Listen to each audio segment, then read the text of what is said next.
Dengerin Gali Sejarah Budaya Bekasi bareng BKMB Bagasasi. Rekan Dakta, saatnya kita masuk di segmen Bincang Budaya dan seperti biasa bersama Bang Oman. Assalamualaikum Bang Oman.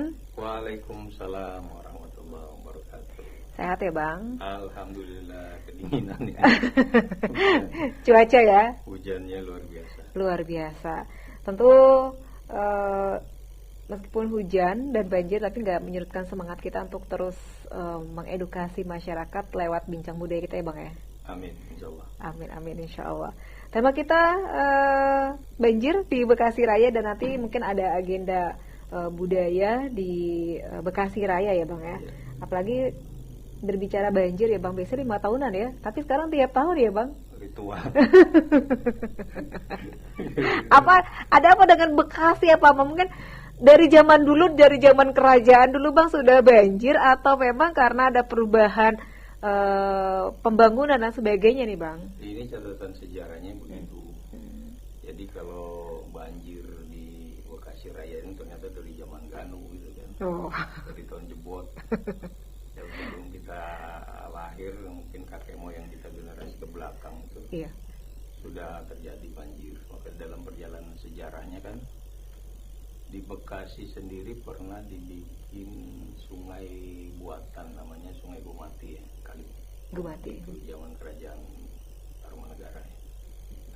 Jadi itu salah satu upaya untuk mengatasi banjir di masa itu gitu loh. Kalau dari catatan sejarah karena kita kan tidak ada di masa itu di era itu.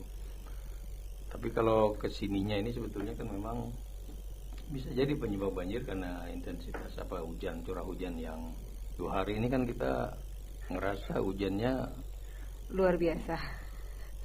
Berseri sih terus-terusan 8 jam memang kan diprediksi kan. Iya. BMKG Badan Meteorologi, Klimatologi dan Geofisika itu sudah memprediksi 8 jam kan.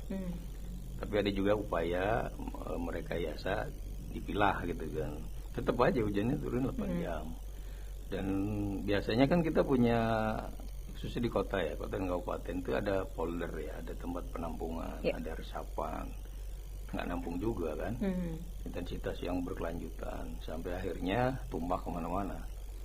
Mau jalan ke sini aja tadi melewati jalur yang lumayan menyenangkan sih. Tapi buat sebagian pembangunan bisa aja dalam kondisi kita kebanjiran dibilang menyenangkan. Ya mungkin begitulah kali ya. Di masyarakat kita itu banjir ternyata bisa menjadi hiburan, malah dibilang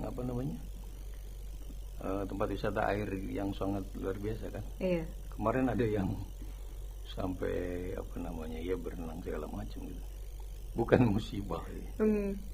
Biasa. Memanfaatkan air ya. Iya. Tapi gini Nengol tadi kalau kita lihat memang ini sepertinya bencana berulang ya banjir ya. Kalau kita bicara bincang budaya ini berulang ini bisa jadi karena memang cuacanya memang seperti itu kan. Iya.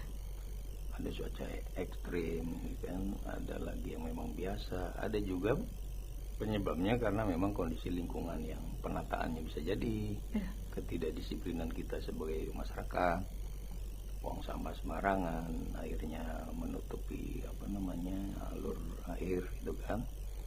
Atau bisa jadi mungkin karena memang tata kota yang berubah peruntukannya ya.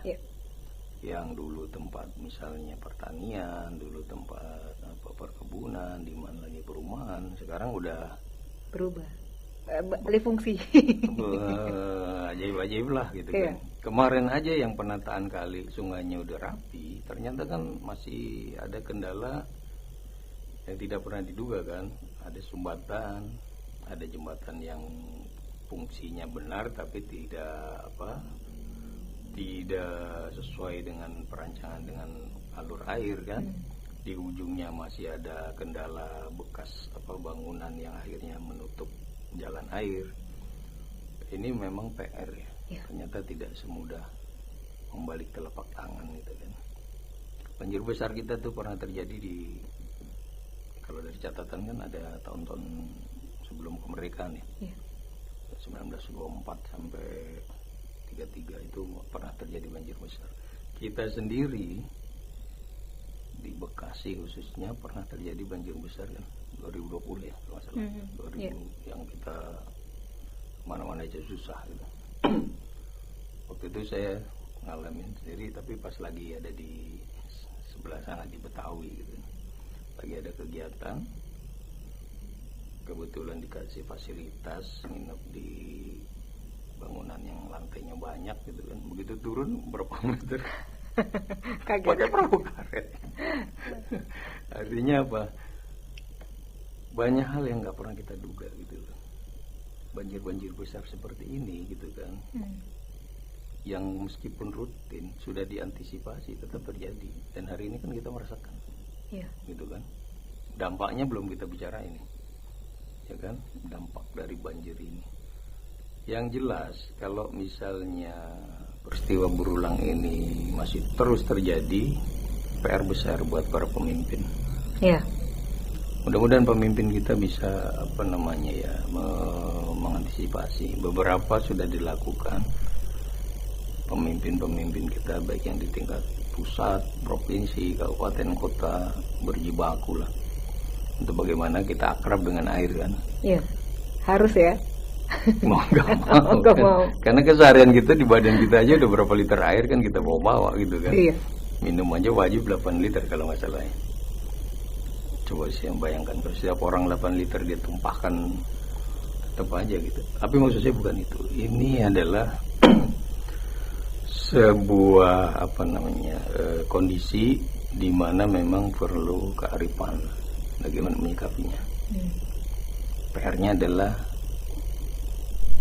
bagaimana memunculkan kesadaran bukan cuma dari pemerintah yang menata aturan, fasilitas infrastruktur dan lainnya buat mengatasi banjir, tapi juga bagaimana membangkitkan semangat masyarakat untuk bisa akrab dengan banjir dan kalau bisa mencegah jangan sampai terjadi banjir. Itu loh kenapa ternyata nggak gampang ya. Iya. Sudah dikasih fasilitas, diupayakan memfasilitasi tidak terjadi banjir, penataannya udah bagus, ada aja yang iseng. Malam-malam lah di Kalimalang ada yang buang sampah sampai berapa karung gitu kan misalnya. Tapi, iya. Kan pernah terjadi itu kan. Benar. Itu yang jelas-jelas itu air minum lo konsumsi. Tapi akhirnya ketahuan gitu. Tapi kalau seandainya terjadi di beberapa sungai, kali-kali kecil yang sekunder tersiernya itu, ini luar biasa. PR yang nggak main-main. Kalau mungkin ada kebijakan dari pemerintah dulu, ada untuk keamanan lingkungan, ada istilahnya itu kegiatan ronda untuk menjaga lingkungan, nanti juga ada ronda untuk menjaga kali mungkin ya. Iya, atau pasang CCTV kali ya. Mudah-mudahan di CCTV nyaman. Iya. Ini kan tugasnya untuk mengawasi begitu loh. Benar-benar. Orang baru kemarin aja saya lihat lagi viral juga tuh kan, jalan dibangun bagus di Jawa Barat, difasilitasi oleh pemerintah provinsi, dikasih lampu jalan, dikasih kursinya pindah nggak tahu kemana. Iya. Tangan-tangan ajaib. Lampunya juga dari 5 katanya kurang 1, waduh. Luar biasa gitu loh. Terus dari yang awal tadi bencana berulang ini, banjir ini, buat masyarakat kita memang mungkin karena udah sering ya, jadi akhirnya akrab ya. Iya. Ada fenomena, tapi menurut saya ini unik. Sudah tahu ada resikonya kalau melewati banjir itu, misalnya kendaraannya akan ngadat lah, ya kan, mogok segala. Mereka gambling loh, mereka berani terobos, nggak tahu alasannya kenapa gitu kan, apa tes mesin kah gitu kan, tes mental kah, atau bagaimana. Ada yang memang selamat sampai ke tujuannya, nyebrang melewati banjir, ada juga yang tengah jalan mogok. Dan itu kalau terjadi mereka senyum-senyum aja gitu loh, udah tahu resikonya. Ini menarik gitu loh, saya nggak tahu apa mungkin karena tingkat kebahagiaan masyarakat kita yang luar biasa ya, bahkan dunia mengakui katanya seperti itu kan. Bahkan sudah tahu resikonya ya mereka kan tembus gitu. Jangan-jangan Kang Diki juga melakukan hal yang sama gitu kan. Melewati terowongan yang banjirnya hampir. Daripada muter jauh mungkin ya Bang ya. Mungkin berpikiran seperti itu ya. Ya, iya. Jadi akhirnya saya juga sempat mengamati. Di situ ide-ide kreatif masyarakat kita yang memang luar biasa ya. Tadi juga saya sempat tanya, ada yang orang bisa melewati tapi didorong motornya. Oh, dimatikan mesinnya. Caranya knalpotnya ditutup plastik, ya kan? Dia tahu resikonya kalau seandainya itu batiknya bocor tuh. Tapi ya ternyata selamat gitu loh. Ada juga yang mengikuti akhirnya gagal gitu kan. Ide-ide kreatif kayak gini mungkin ya dalam kondisi darurat ya gitu. Tapi maksud saya masa sih yang kayak gini jadi tempat uji coba terus gitu loh. Bagaimana kesadaran kita ini untuk menyelesaikan persoalan banjir, pemerintah memikirkan infrastrukturnya, kita mungkin merubah sikap kita yang semula mungkin cuek aja gitu kan, atau udah sangat peduli, saking pedulinya udah akhirnya nggak selesai gitu kan. Iya. Atau bagaimana gitu. Yang jelas memang peristiwa banjir kali ini di Bekasi Raya lah, khususnya kota Bekasi, kabupaten ini memberikan sinyal ya bahwa ternyata alam itu memang tidak bisa juga kita perlakukan semena-mena ya. Apa? Mungkin dulu pernah terjadi banjir tadi yang ketika di era zaman kerajaan, tapi dampaknya kan mungkin tidak sedahsyat sekarang gitu. Kecuali letusan gunung ya, kalau letusan gunung lain cerita lah gitu. Banjir ketika itu mungkin ya tadi karena faktor alam, mungkin jumlah penduduknya juga sedikit, ada sih catatannya itu berapa korban jiwa, cuma diceritakan bagaimana banjir itu terjadi kan gitu. Kecuali mungkin ada tsunami, banjir segala macamnya gitu. Dan kalau di kita sekarang kan berbeda. Banjir yang terjadi itu sudah tahu bakalan terjadi banjir, tapi ada juga orang yang dengan dengan santainya dibawatin hutan. Itu kan salah satu penyebab. Iya. Potongin pohon-pohon yang memang tadinya bisa menahan arus air gitu kan, dengan akar-akar tunggaknya itu kan. Gitu. Nah, ini kan juga sikap perilaku kita ya, masyarakat yang memang harus diberikan pemahaman, kesadaran. Jangan sampai yang berpikirnya mereka tidak merugikan gitu loh, cuma nebang 1-2 pohon. Iya, nebangnya 1-2 pohon tidak sekaligus, tapi kan lama-lama efeknya banyak gitu loh. Nggak tahu alasannya apa gitu. Mau ditanamin pohonan lain yang lebih produktif atau apa. Yang jelas dari beberapa langkah dilakukan oleh pimpinan-pimpinan daerah kita itu pencegahan, melakukan pelarangan misalnya penebangan pohon, kemudian perusakan alam yang luar biasa itu benar-benar dilakukan kan. Kemarin juga kan sempat viral tuh. Ada, tapi bukan di Bekasi, tapi di Jawa Barat juga. Ada gunung yang udah somplak kan. Ada gunung Ciremai itu kan diambil, akhirnya ditanamin lagi pohon keras untuk tidak terjadi longsor segala macam. Mudah-mudahan di Bekasi ini setelah ada penurapan, pengurukan kali, sungai, kemudian sumbatan-sumbatannya ditata, dirapikan, diangkat, alur air yang tadinya tumplak-blak kemudian tumpah ke rumah-rumah, perumahan-perumahan itu cuman dari 1-2 aja mengalir sampai jauh ke laut sana gitu. Mudah-mudahan, kalaupun sekarang ini akhirnya melebar kemana-mana nih. Untungnya sih Neng Ulfi agak aman-aman aja ya. Alhamdulillah. Ya, Kang Diki juga aman gitu kan. Saya juga kan di atas saja posisinya, cuma yang di bawah kan tetangga banjiran juga gitu loh. Nah ini yang PR kita ini ternyata di Bekasi Raya, yang kita balik lagi, peristiwa banjir yang dari zaman kerajaan itu sampai era kolonial sampai sekarang ini, problem terbesarnya adalah bagaimana kita menyikapi lingkungan kita ini dengan bijak. Itu caranya gimana? Kayaknya sih Kandakta udah paham ya sebetulnya, udah tahu mereka sudah melakukan itu, tapi ternyata ada juga banjir kan. Benar. Yang tidak pernah kita duga kan, kita dapat bonus kiriman. Kita nggak hujan tapi airnya datang. Iya, dari Bogor lah ya, Iya. gitu kan, atau dari atas sana kan gitu. Tapi ada juga yang bilang, ya yang punya juga katanya orang Bekasi, orang Jakarta juga yang di Bogor sana itu ya. Iya. Ribet juga kita kan menjelaskannya. Nah maksudnya kesadaran ini ketika mungkin ada orang Bekasi atau orang, ya kita bicara Bekasi ya, kota kabupaten, ada duit lebih yang dia invest di atas sana juga harus bijak, harus arif apanya ya terhadap alam. Misalnya di atas, di puncak di Bogor sana kan, di Kaki Salak, di mana-mana. Nah ini adalah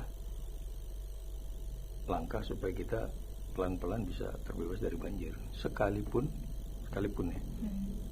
Langkah ini memang perlu waktu yang luar biasa panjang. Kecuali ada hal-hal ajaib. Misalnya pemerintah kota misalnya, ada beberapa tempat perumahan yang dari dulu pasti selalu dikepung banjir. Sempat mau di relokasi. Nah, untuk jadi embung atau menjadi folder gitu kan. Tapi kan ada masyarakatnya juga karena udah nyaman gitu kan. Biar banjir udahlah biarin aja situ ya. Beda sama suku Bajau kan. Iya. Yang memang mereka tidak jauh dari kehidupan air kan gitu. Dipindahin ke darat balik lagi ke laut gitu. Kalau kita kan enggak, ini ada upaya sebetulnya, tapi kadang-kadang kan niat baik itu belum tentu juga apa dapat respon yang baik. Maka berulang terjadi banjir. Kan nanti ada solusi yang lebih wise, lebih bijak lah gitu. Baik, Bang, tapi bagaimana dari masyarakatnya sendiri bisa bijak dan ataupun juga bersahabat dengan alam?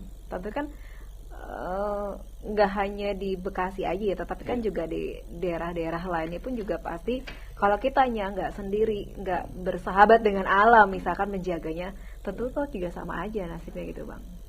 Ya ini kan sebetulnya PR ya, ini terintegrasi. Iya. Kalau kita bicara banjir di Bekasi nggak lepas dari Bogor kan. Iya. Sekalipun di sana kita ada yang ngatur tuh, namanya bendungan Katulampa atau apalah, misalnya ada kayak misal kali Bekasi aja kan pertemuan CKS dengan kali Cilengsi kan. Iya. Jadi dua sungai dari air membawa air dari dua sungai itu nyatu ketemu di kali Bekasi. Coba bayangkan kekuatannya seperti apa.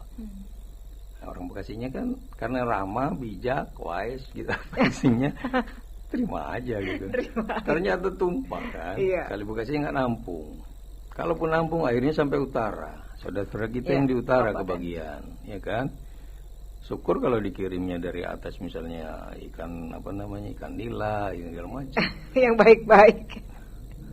Ini kita menghibur diri juga sebetulnya, memberikan penjelasan gitu. Maksud saya memang bicara banjir di Bekasi, kemudian bicara bijaksananya masyarakat dengan alam, nggak lepas tadi bahwa ada orang yang berusaha untuk sayang gitu kan, bagaimana menjaga lingkungan. Tapi jumlahnya berapa? Persentasenya berapa?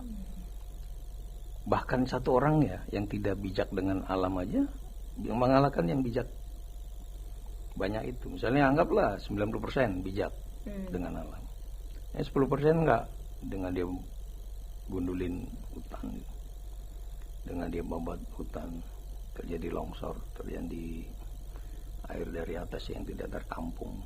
Tetap aja yang bijak di sini yang udah, karena airnya itu kan dari hulu ke hilir. Gitu loh. Kecuali karena nggak ada identitas Bekasi, jangan lewat sini, airnya ngalir sana dulu gitu kan, rutenya belok lah gitu, nggak boleh, nggak ada izin gitu, nggak bisa ditahan gitu. Jadi kadang-kadang serba salah. Di sini sudah rapi, sudah bagus penataan, karena kiriman dari atas yang luar biasa, karena memang alam menghendakinya seperti itu, kebagian kita kelimpungan, dan ini terjadi hari ini kan. Iya. Betul. Sudah hujan kita derasnya luar biasa, ternyata laporan di ketinggian air di Katulampa gitu kan sekian, Coba target dari kita. Hmm. Pimpinan kita tiap pagi saya lihat itu subuh-subuh kalau nggak salah kan Udah mantengin bendungan. bendungan kan. Tapi kan cuma bisa ini nanti atur gitu kan. Iya. Beliau kan setengah hidup juga mengatur supaya jangan sampai warganya kita kebagian air yang melimpah itu kan. Iya. Dia bilang banjir ntar emang udah kenyang. Ya kita apresiasi lah, Ya. apa kan beliau mengambil langkah-langkah yang menurut saya juga cepat sikap gitu kan. Tapi akhirnya kan kadang-kadang juga ya sudah pengen ngalir aja kan. Kalau nggak dibuka pasti ada risikonya, dibuka pun sama. Iya. Gitu. Nah kita kembali lagi, semoga saja dengan kebijakan dari Pak Gubernur Jawa Barat yang menata di bagian atas sana, Gunung Salak, Gunung Bunder, kemudian Halimun sampai ke Gede Pangrango, bahkan sekarang sampai Ciremai, itu luar biasa. Sekian rupiah kan sudah dialokasikan kemarin kan untuk penanaman kembali itu penghijauan. Benar. Di kaki Salak itu. Dan saya pernah juga lama di Salak itu kan, di kaki Salak. Kalau sudah seperti itu, kita berharap air yang turun dari kaki Salak, dari hulunya sungai itu sampai ke melalui, kalau di atas sana sih Ciampea ya, ada kali Ciampea, nanti terpecah. Misalnya kebagian lewat Cikeas dan Cilengsi, kalaupun Cilengsi mungkin jalurnya lain gitu. Itu hanya air yang nanti airnya menyebar ke daratan di Bekasi itu air konsumsi. Gitu loh. Berharapnya lewat kali mungkin ada diolah yang lagi, gitu ya. terserah segala macam. Tapi kalau yang sekarang terjadi menjadi air banjir, mudah-mudahan sih ke depan yang kita harapkan gitu loh. Ada teknologi atau apalah gitu. Kira-kira ketika banjir itu ada antisipasinya. Air banjir itu mudah-mudahan jadi air konsumsi gitu loh. Iya. Syukur sih para pengelola pemilik perusahaan air itu memanfaatkan air banjir itu menjadi air konsumsi gitu loh. Misal ini kan kita berhayal-hayal karena solusinya Iya. luar biasa kan. Teknologi perkembangan bisa kali Bang. Ketimbang dia ngambil yang akhirnya ketahuan ngambil dari air tanah itu kan. Iya. Yang penting air ini aja ditampung nih untuk kapasitas sekian ya kan, untuk stoknya dia selama sekian periode, sekian lama. Nggak tahu nampungnya bagaimana, nanti akan ketemu solusinya. Jadi air konsumsi gitu. Menurut saya begitu gitu. Nggak tahu apakah dia bikin tanker segala macam gitu. Baik. Kita jeda sejenak Bang ya. Nanti kita akan lanjutkan kembali setelah informasi berikut ini. Nyoh dengerin Gali Sejarah Budaya Bekasi bareng BKMB Bagasasi.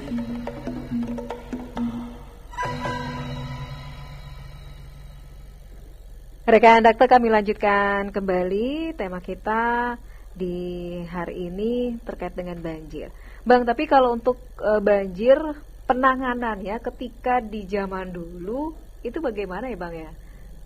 Ya kalau tadi yang di awal kita sampaikan bahwa ternyata di era Kerajaan Tarumanegara itu kan sudah ada pemikiran bikin kali ya, sungai Pemati namanya itu untuk upaya pencegahan banjir kan. Salah satu upayanya itu ya. Bahkan setelah berhasil ada pesta potong 1000 kerbau segala macam. Bagaimana masyarakat mengapresiasi langkah dari pemerintahnya, raja zaman itu untuk membebaskan mereka dari persoalan banjir kan. Itu obrolan kita tadi sambil kita on air lagi. Ya. Sebetulnya kan jumlah air di dunia ini tidak akan pernah berkurang atau bertambah, cuma berpindah kan. Gitu juga tanah gitu, cuman pindah lokasi aja, pindah tempat. Pindahin air aja ya. Iya, dan tinggal ini kan yang terjadi mungkin ketidakseimbangan bandulnya kan. Iya. Banjir kenapa bisa terjadi? Karena mungkin air yang akhirnya disebut banjir ini tidak ada ruang buat dia untuk, kalau kata Bang Diki mah dia mau banyak jalan kan. Pokoknya gimana caranya tetap aja ada. Tapi kalau ada tempat mungkin ya kayak misalnya kita punya teko, kita punya gelas, kita bagi-bagi terdistribusi dengan baik, nggak tumpah kemana-mana, nggak ke meja gitu. Nah, problemnya mungkin tempat penampungnya sedikit.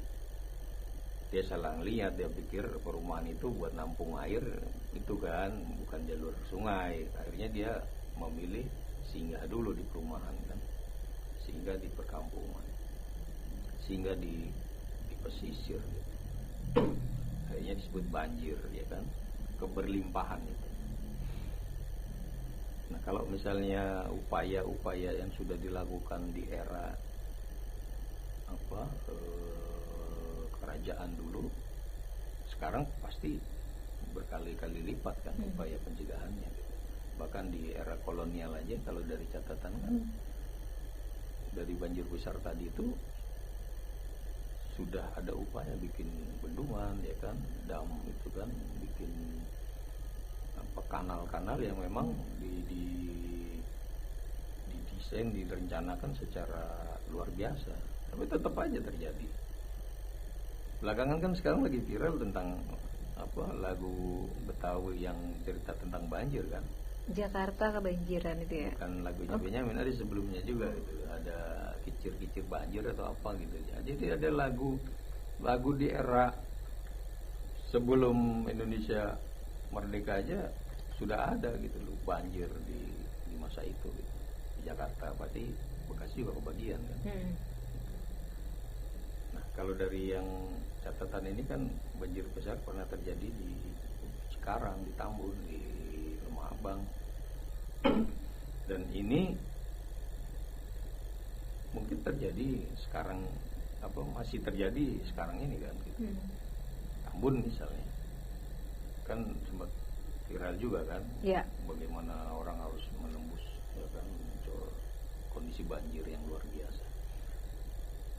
Di Cikarang juga, di Bekasi yang tadinya tidak pernah banjir ternyata tempat itu menjadi banjir juga. Nah, pokoknya ajaib-ajaib gitu kan. Balik lagi dari sebelum kemerdekaan, dari zaman sejak kerajaan, kemudian zaman kolonial, bahkan di era kemerdekaan, pasca kemerdekaan, berulang terus sampai hari ini 2026 terjadi lagi banjir. Salahnya di mana? Semua pemikir, mungkin ahli manajemen air lah barangkali gitu ya, orang yang memahami karakteristik air supaya tidak banjir harus bagaimana. Misalnya kan ada yang mendesain, merencanakan kalau di alur air Kali Bekasi itu sebaiknya dibikin embung, ada sodetan untuk menampung seandainya dalam jarak sekian itu, dari mulai Kali Bekasi kira-kira berapa ratus meter dibikin sodetan. Memang ada konsekuensinya kan, pembebasan lahan untuk kalau debit air di Kali Bekasi udah sekian tinggi, sedikit dibuka sodetan untuk mengurangi, supaya nanti sampai ke ujungnya ke utara atau di tengah itu airnya tidak meluber, tidak tumpah. Tapi kan itu memang kosnya besar. Kemudian lahan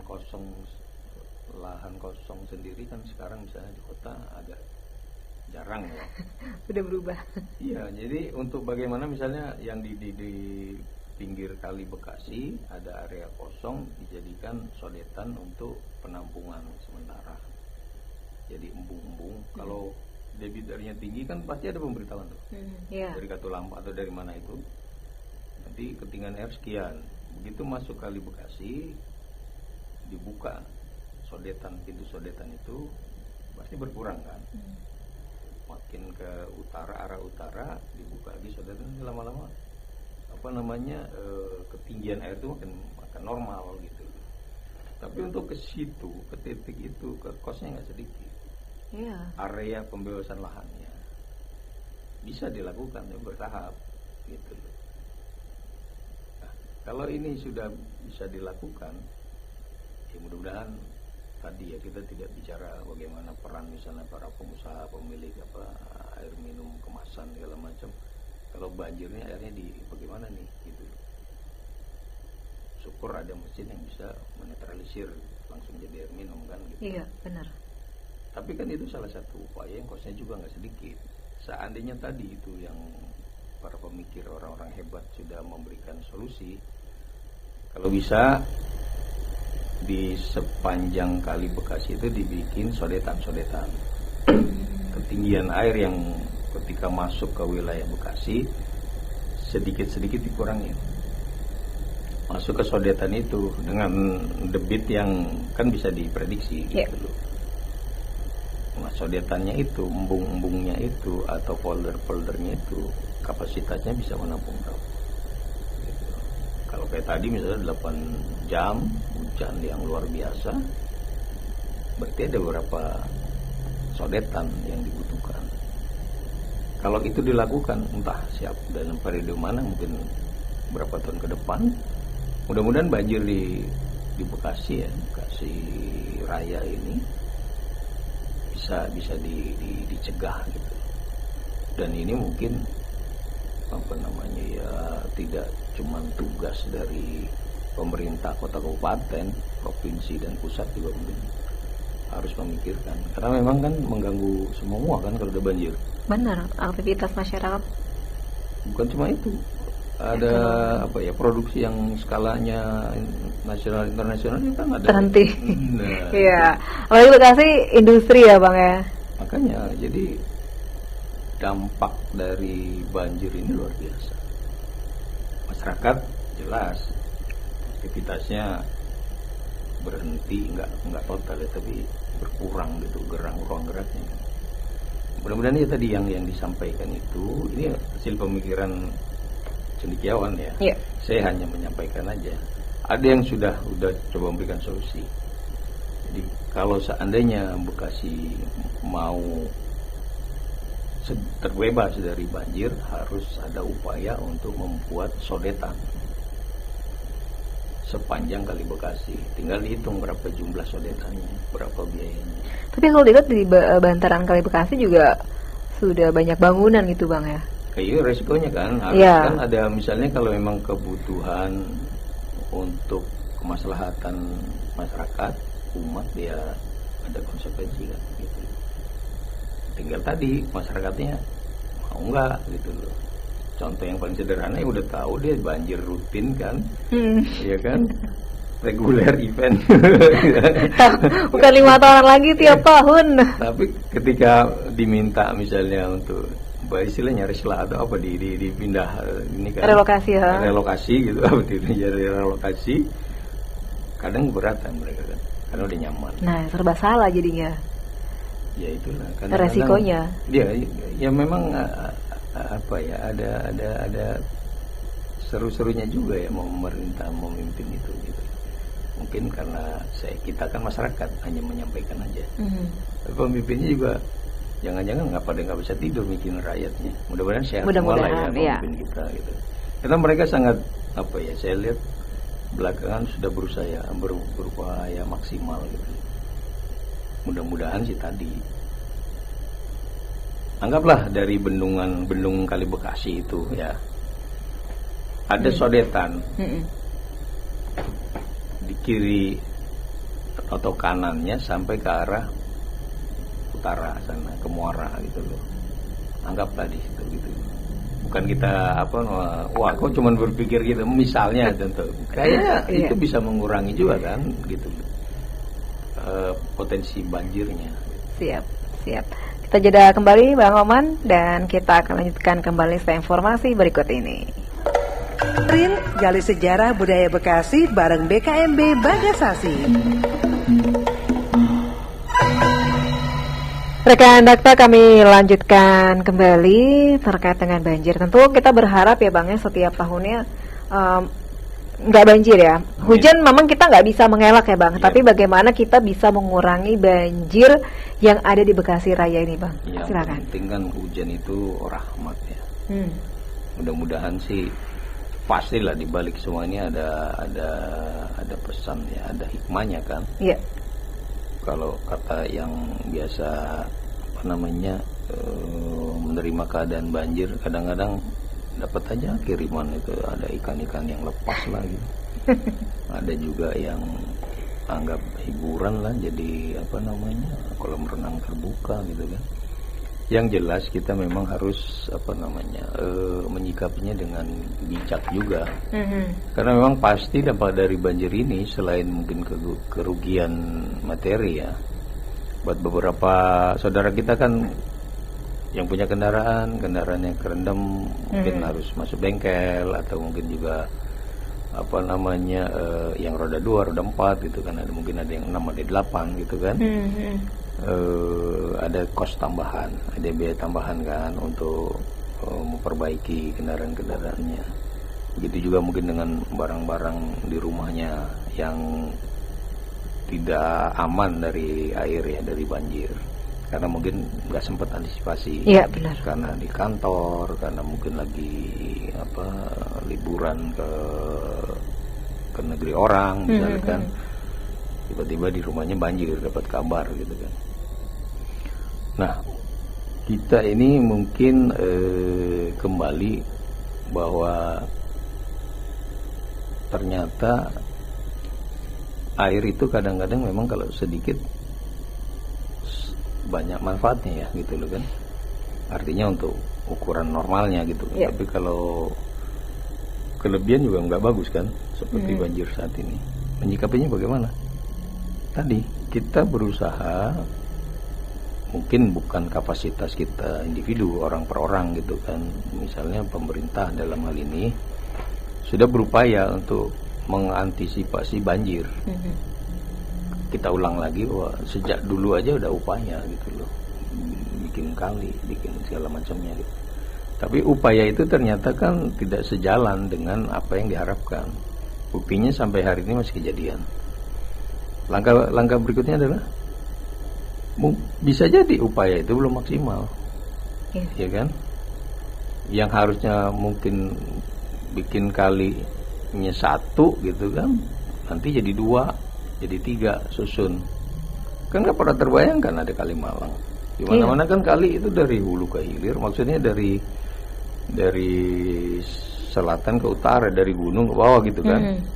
Ternyata tiba-tiba muncul ada kali. Jadi berbelok ya.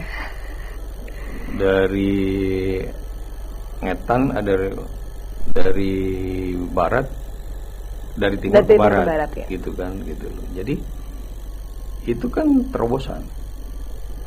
Kenapa itu bisa terjadi? Karena memang bukan menentang alam, tapi itu upaya untuk ternyata air dibutuhkan untuk distribusi air minum.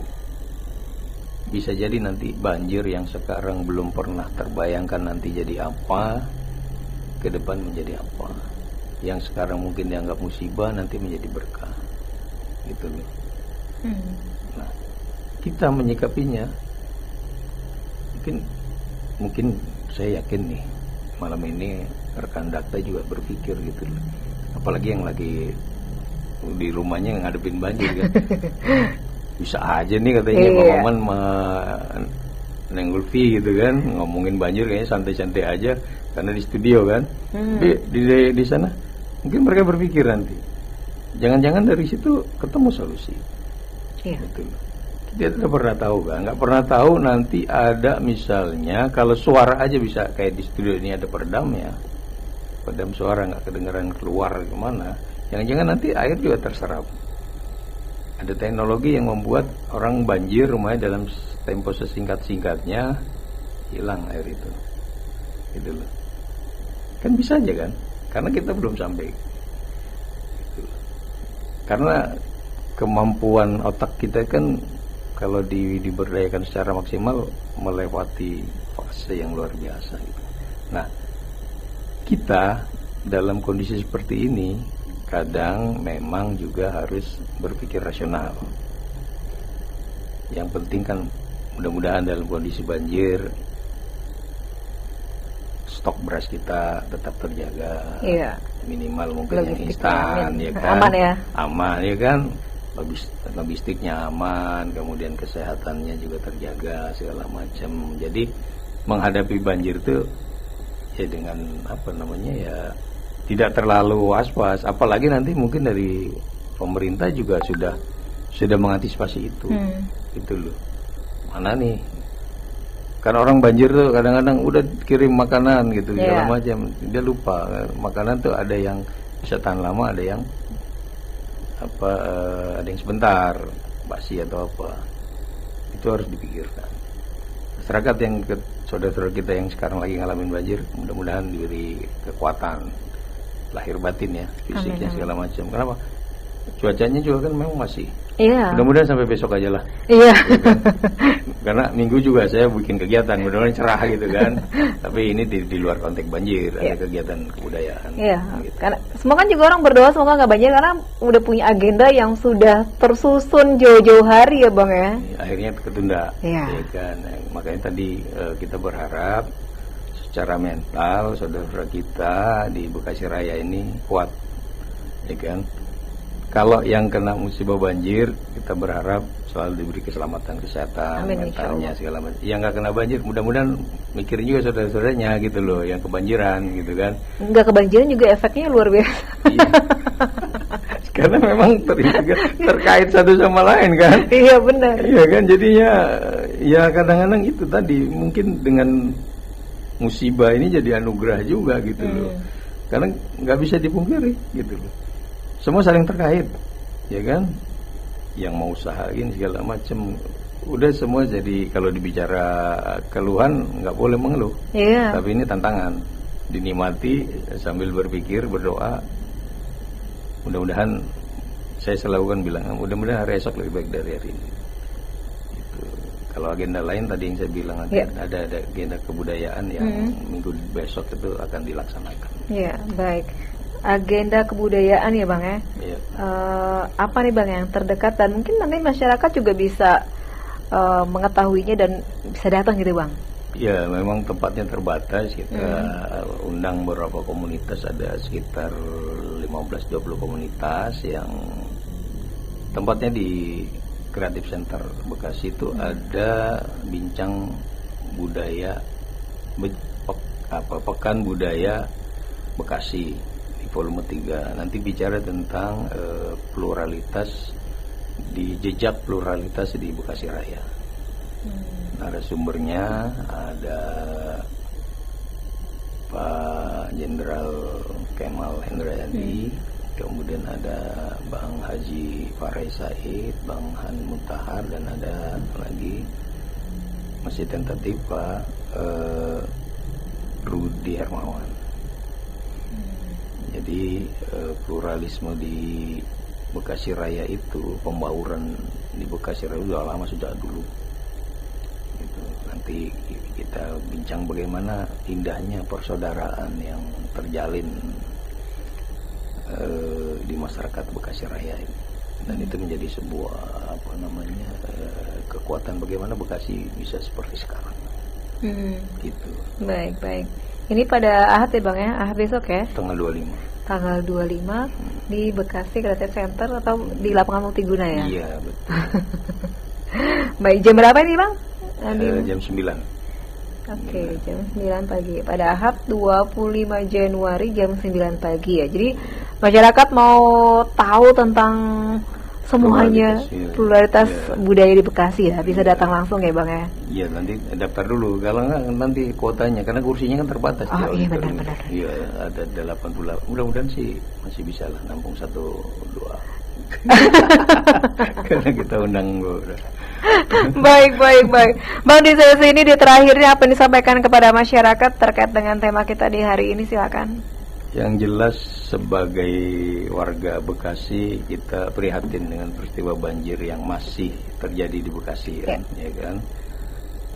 Kenapa? Karena tradisi tahunan ini sekarang udah menjadi reguler, kan mingguan gitu loh. Mudah-mudahan saudara-saudara kita kuat ya kan, siap dan sigap menyikapinya. Karena teman-teman yang aktif sebagai relawan juga luar biasa. Udah berjibaku dengan perahu karetnya segala macamnya gitu loh. Nyawa juga ya taruhannya ya. Ya betul ya kan. Tapi juga kita apresiasi kerja pemerintah kan. Ya. Pemerintah dalam hal ini Pak Wali Kota ya kan, Pak Bupati, PJ ya.